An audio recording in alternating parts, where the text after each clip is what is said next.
There's this moment. It usually happens quietly.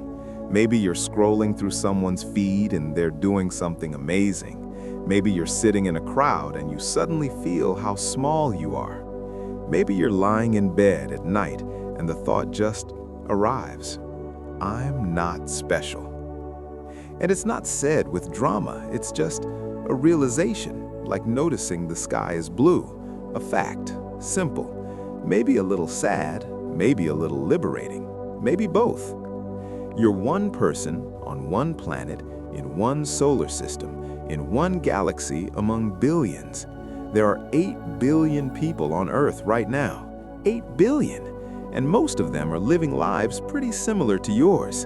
Getting up, going to work or school, worrying about money, trying to figure things out, loving people, losing people, hoping for something better. You're not the main character. You're just a character, one of billions, living a pretty average life, having pretty average thoughts, experiencing pretty average struggles. And maybe that realization stings a little, because when you were a kid, you kind of thought you were special, didn't you? Not in an arrogant way, just your parents told you that you were. Teachers said you could be anything you wanted. You were told you were unique, important, that you mattered. And you do matter, but so does everyone else. And when everyone matters equally, does anyone matter specially? Someone online wrote about this feeling. They said they thought they were the only one who catastrophized about their body, who planned out its deterioration over time due to food and age and lack of exercise. Turns out they weren't special. They thought they were the only one who had to exercise multiple times a day or they'd spiral. Turns out they weren't special. All these thoughts they believed were uniquely theirs. Other people had them too, lots of people. And there's something both disappointing and comforting about that, isn't there? Disappointing because you're not as unique as you thought. Comforting because you're not as alone as you thought. The truth is, most of our thoughts are pretty typical. Our problems are pretty common. Our struggles are pretty universal. We like to think we're different, but we're mostly similar. Humans doing human things, feeling human feelings. Here's what the scientists tell us. Every single brain is anatomically unique, like fingerprints. No two are exactly the same.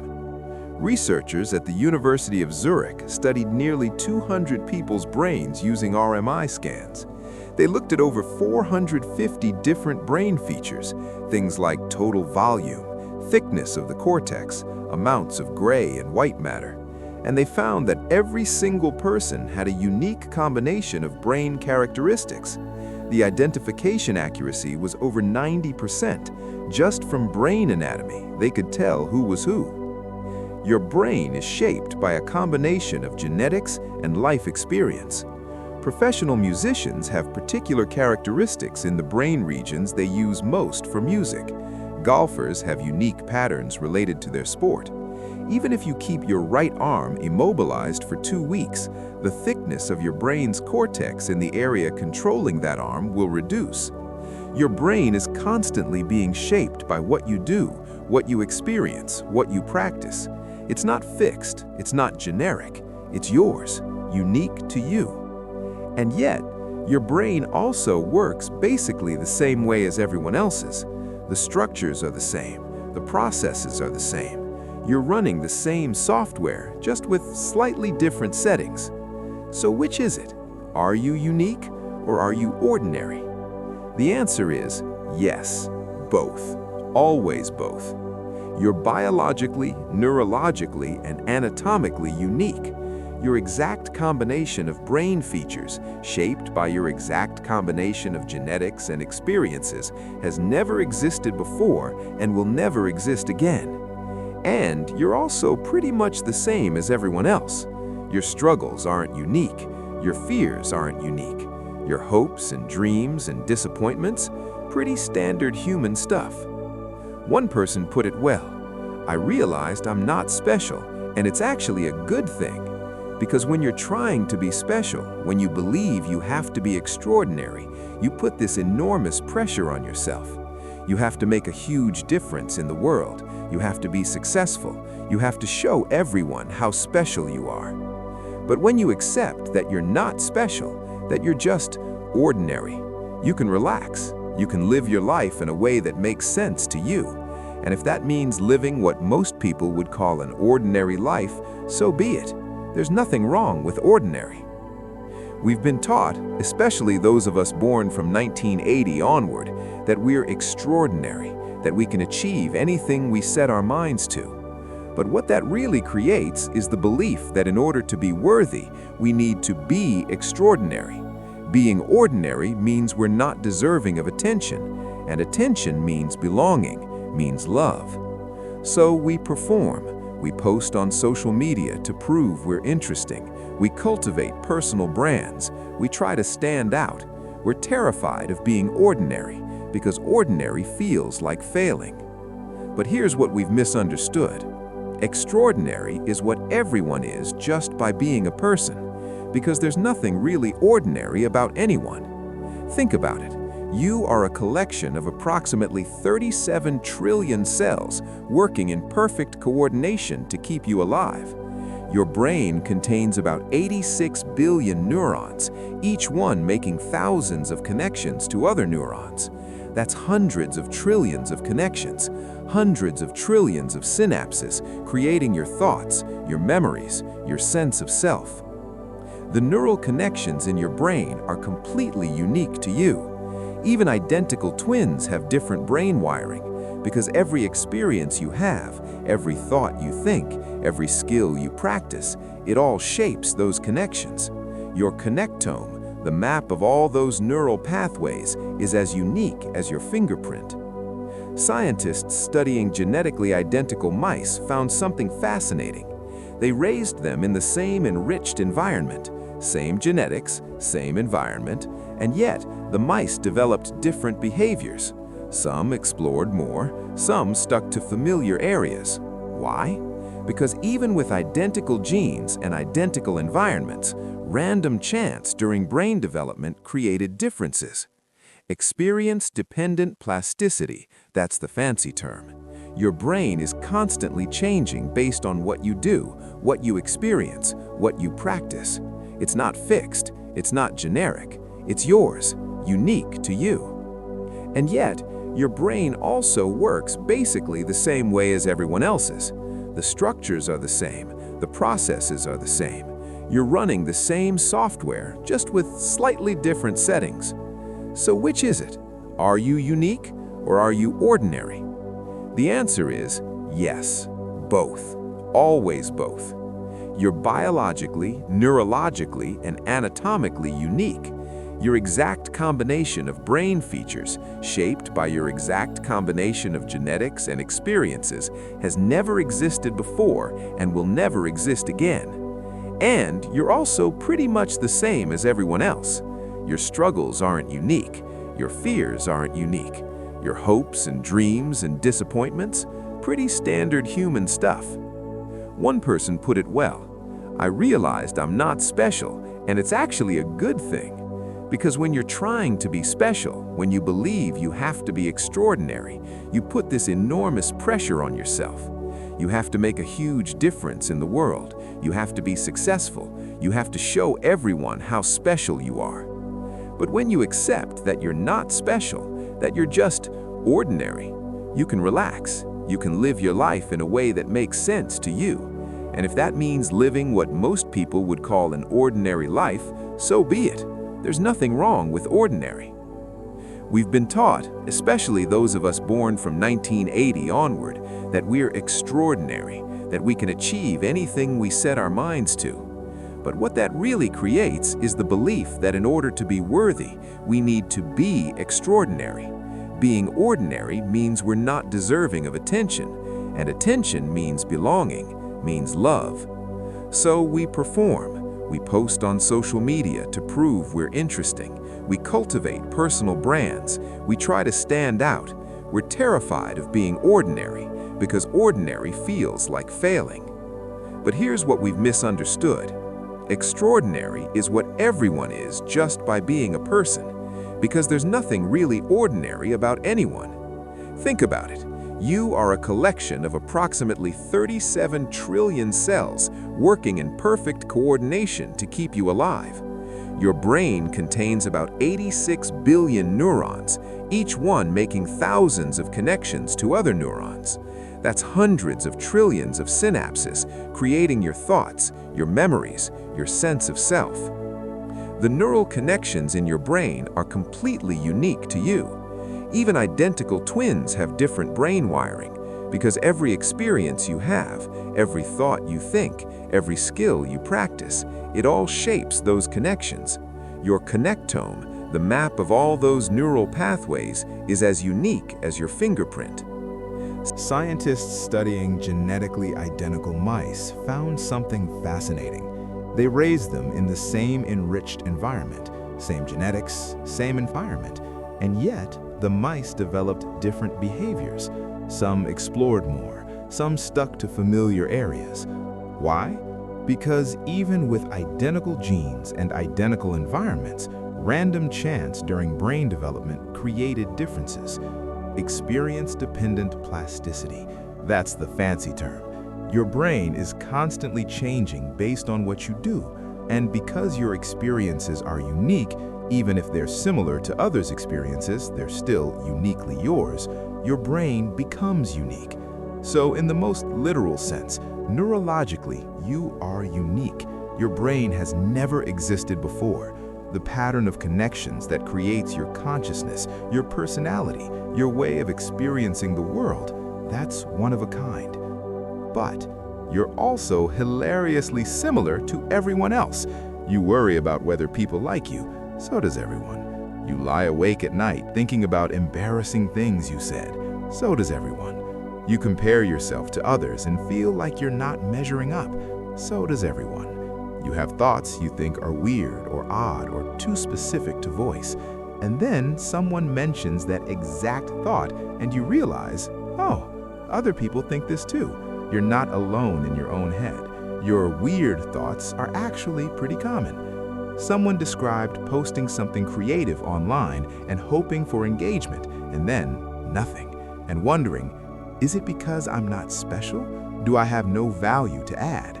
But here's the thing, maybe people are just busy, maybe they're distracted, maybe your worth is not determined by how many likes you get, maybe success is not a prerequisite for being special and worthy. You were special and worthy before anyone validated you. You'll be special and worthy even if nobody validates you, because worth isn't earned, it's inherent. It's just part of being alive.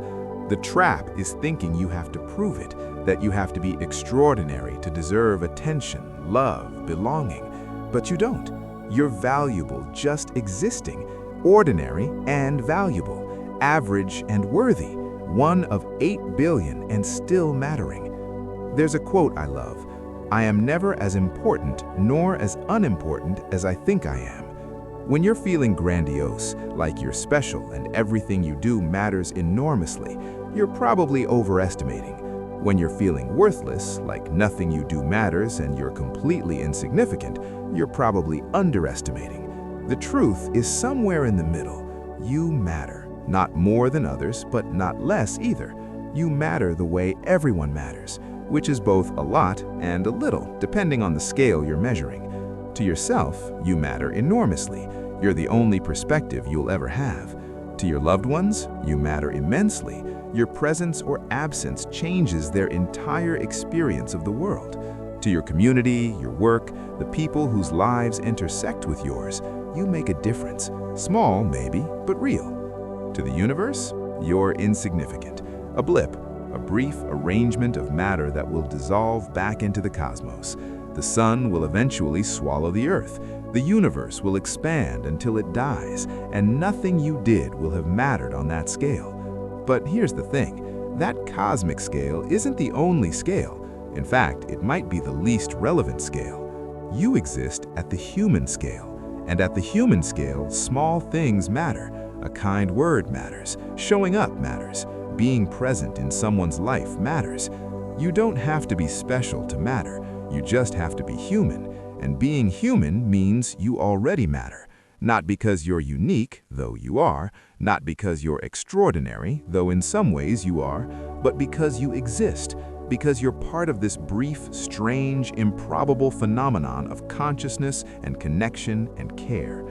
Someone wrote about realizing they're not special to anyone, that people are only nice because they feel obligated, that no one really cares. And I understand that feeling. When you're depressed or lonely or feeling worthless, it's easy to convince yourself that nobody actually wants you around, that any affection you receive is obligatory, performative, not real. But here's the thing, if people didn't actually want to be around you, they could just not be around you. They could walk away. The fact that they stay, even when things are hard, even when you're difficult, even when you're convinced you have nothing to offer, that suggests they see something you don't, something real, something worth staying for. You might not be special in the sense of being extraordinary or unique or better than others, but you're special to someone. You're the person whose call they answer, whose texts they reply to, whose presence they notice when you're gone. And maybe that's the only kind of special that actually matters. Not cosmic significance, not being remembered for centuries, not changing the world. Just being special to a few people, being someone who matters to someone. The rest is ego, the need to be the best, the need to be remarkable, the need to prove yourself. That's just insecurity dressed up as ambition. Real security is accepting that you're ordinary, and that's okay. You're one of billions, living an average life, having average thoughts, and that's not a tragedy. That's just what most lives are. And most lives are still worth living, still full of meaning, still full of moments that matter. Someone said, being special isn't so special. You will still feel frustrated, you will still feel lonely, you will still feel like you could have done more. Because the feeling of not being enough, that doesn't go away when you achieve things. It doesn't go away when people recognize you. It doesn't go away when you become special in the eyes of the world. That feeling comes from inside, from the stories you tell yourself about what you need to be to matter, and no amount of external validation fixes that.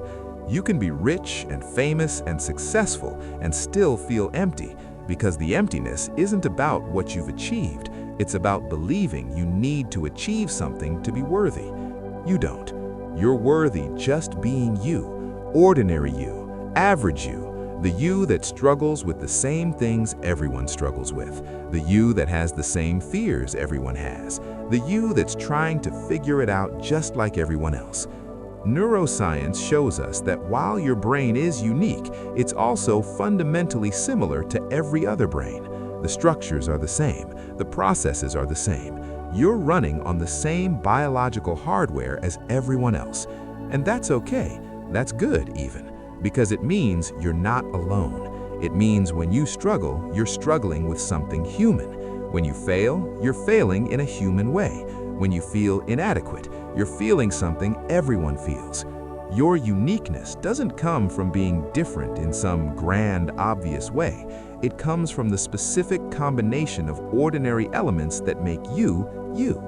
Your particular sense of humor, your particular way of seeing things, your particular patterns of thought and feeling. It's like everyone's made from the same basic ingredients: carbon, hydrogen, oxygen, nitrogen, the same atoms arranged in slightly different ways, and those slight differences create an entirely unique person. Your ordinary matter arranged uniquely, common elements in an uncommon configuration. Nothing special and completely unique, both at once. And maybe the goal isn't to be special. Maybe the goal is just to be yourself, fully, authentically, without apologizing for being ordinary or trying to prove you're extraordinary. Just being, existing, living your small, ordinary, completely unique life. Because even though you're one of 8 billion, there's still only one you. There's only one person with your exact combination of genetics and experiences and brain wiring. There's only one person with your exact perspective, your exact voice, your exact way of being in the world. And that's not special in the sense that you're better than others, but it's special in the sense that it's unrepeatable. When you're gone, that particular combination is gone. That particular perspective vanishes. So maybe the question isn't, am I special? Maybe the question is, am I being fully myself? Because you don't need to be special, you just need to be you. Whatever that means, however ordinary or extraordinary that turns out to be. You're not the main character of reality. You're just a character, one of billions, living an ordinary life, having ordinary struggles, being remarkably unremarkable, and also being completely neurologically, biologically unique, shaped by genetics and experience and random chance into a configuration of consciousness that has never existed before and never will again. Your ordinary matter, arranged uniquely, common elements in an uncommon configuration, nothing special and completely unique, both at once. And maybe the goal isn't to be special. Maybe the goal is just to be yourself, fully, authentically, without apologizing for being ordinary or trying to prove you're extraordinary. Just being, existing, living your small, ordinary, completely unique life. Because even though you're one of 8 billion, there's still only one you. There's only one person with your exact combination of genetics and experiences and brain wiring. There's only one person with your exact perspective, your exact voice, your exact way of being in the world. And that's not special in the sense that you're better than others, but it's special in the sense that it's unrepeatable. When you're gone, that particular combination is gone. That particular perspective vanishes. So maybe the question isn't, am I special? Maybe the question is, am I being fully myself? Because you don't need to be special, you just need to be you. Whatever that means, however ordinary or extraordinary that turns out to be.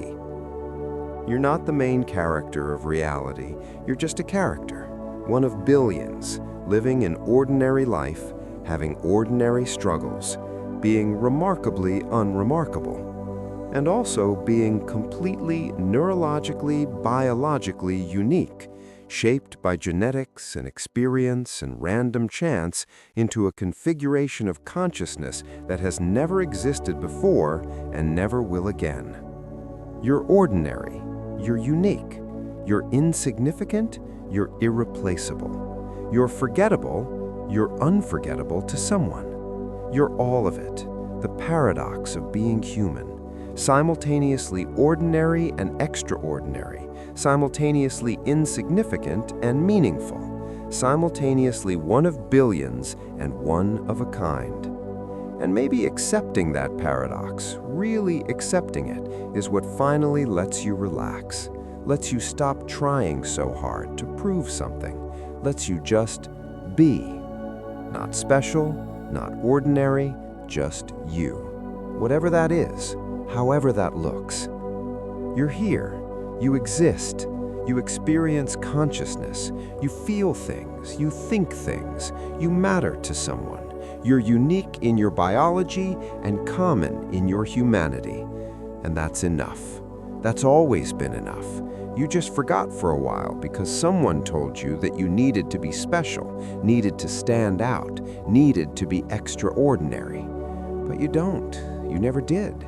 You're enough just being ordinary, just being one of 8 billion, just being you. That weird feeling when you realize you're not special, it's not the end of something, it's the beginning of accepting yourself as you are, ordinary and unique, common and irreplaceable, small and significant.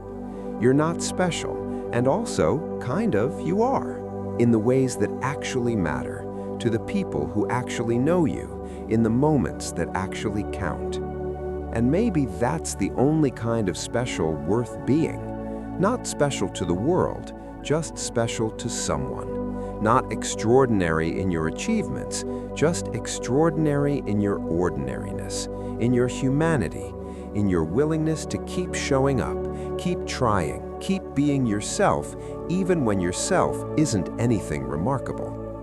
You're not special, you're just you, and somehow, impossibly, beautifully, That's exactly what you're supposed to be.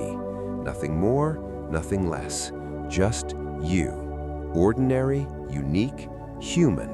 Enough. Right here, right now, in this moment, being one of 8 billion, being the only you, being both at once, and that being perfectly, completely, ordinarily okay.